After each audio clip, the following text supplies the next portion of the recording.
The National Assembly's Finance Committee has put Treasury on the spotlight for disbursing over 20 billion shillings to 3 ministries instead of using the funds for the intended purpose of cushioning Kenyans against the fuel price increase. Now, appearing before the committee, Treasury PS Julius Muia admitted that when a request was made to Treasury to release the funds, the accounts were already depleted. And as our very own Stephen Letoo reports, MPs have proposed radical cuts in levies and taxes on petroleum products. I know we have a member of the As the committee races against time to meet the 14-day deadline, there is no light in sight. Treasury submitting that it will require at least 1 month to discuss with relevant stakeholders on the fuel prices as the global market begins to sound an alarm of even tougher times ahead. We are consulting very seriously. I may not be able to commit myself with the permission of the chair and honorable members. You have insisted that for the next 1 month you will consult. We don't have that time.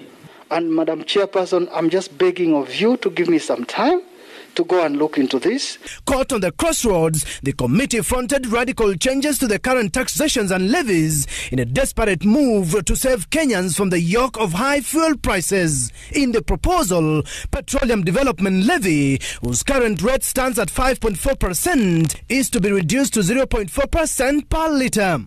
Excise for every litre of fuel in September 2021 was 22 shillings.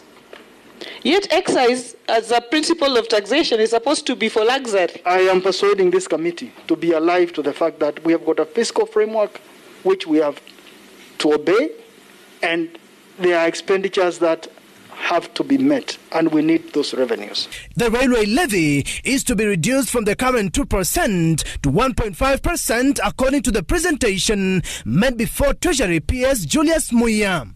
The committee also wants the import declaration fee chopped from 3.5% to 1.5%. VAT on petroleum products currently stands at 8% according to the Tax Laws Amendment Bill of 2020. Matungulu lawmaker Stephen Letoo, who petitioned the National Assembly on the fuel prices, wants the VAT reduced from the current 8% to 4%. The VAT itself, which is 8%, we can see whether we can come down by 4 to 5% so that we can be able to cushion these Kenyans. If you look at the road maintenance levy, Kenya is charging 18% litres. Uganda does not charge. Tanzania does not charge. Rwanda is only charging 3.41. MPs, while grilling the Treasury Permanent Secretary, emerged that out of the fund supposed to caution Kenyans on the high fuel prices, 1.6 billion shillings was wired to the Ministry of Petroleum, 2.2 billion shillings sent to the Ministry of Energy, while infrastructure received the lion's share of 18 billion shillings. When the Petroleum Ministry requested for a 5 billion shillings to cushion the fuel prices for the month of September, the reserve was depleted. And then, when it's finished, say that the only place where you can find money for stabilization is the same place where you already used 18 billion to sort out something that is also already being sorted out by the road maintenance. The ministry went ahead and dispersed the same amount of money to Minister of Energy.